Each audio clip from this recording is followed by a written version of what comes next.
went and I was looking at Act Blue. That's the fundraising facilitator through that Black Lives Matter, the official group, is using. And this is why I am a little, I think there's a difference between saying something, the statement that Black Lives Matter, there's a difference between saying that and then there's a difference between supporting the official organization. But the way that society and media and a lot of pundits treat it is that if you don't support the official organization, then you believe that George Floyd deserved what happened on tape. That's honestly, that's how it's presented. And if you don't support the official group, then that's a cancelable offense. And no one even stops to ask, okay, wait a minute, hold up. Then let's talk about this group, because the group solicits money for a privately owned entity. Act Blue is not like this charitable foundation. It's privately owned. And it donates exclusively, and I looked up all of their financials last night, exclusively to Democrats. I mean, exclusively. I am not exaggerating. It is a Democrat money arm. And it gets around the political action committees.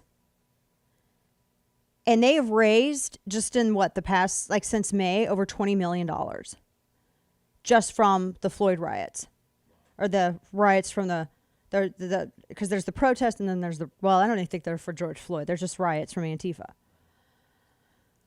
And they have been wanting to raise over $1 billion ahead of the election cycle. This is how much money we're talking about. It's privately owned by people who are, and it was created by people who are Democrats. Democrats run it, and it exclusively benefits Democrats.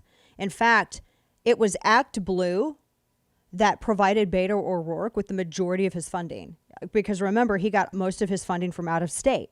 He didn't get most of his funding when he ran against Ted Cruz last cycle. He didn't get most of it from Texans. He got most of it from out of state, and it was Act Blue. Act Blue is also behind Ayanna Pressley, also AOC.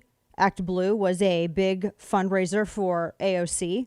So all of the most progressive candidates, they find these insurgent socialist candidates, and they grow them within the Democrat Party. They've donated a lot to Bernie Sanders, Joe Biden, all of strictly Democrats. So when you're donating, and this is the other question I have, and like I said, we're going to deep dive. But before I move on, when you're donating to these groups, someone's making this money. There is an industry that is being created. And you're going to have, just like you had social media experts, remember that's snake oil garbage. I'm just just talk to people. Everybody wants to figure out how to cheat algorithms and all that, and that's not organic anyway. But you're going to have racism experts. You're going to create an entire cottage industry here, a very well-funded $1 billion industry. Where's this money going? If you're raising millions upon millions of dollars, where is it going? Is it going to these businesses who've been black-owned businesses that have been destroyed by riots? Because I haven't seen anything of that sort. And these businesses have been asking, what about us?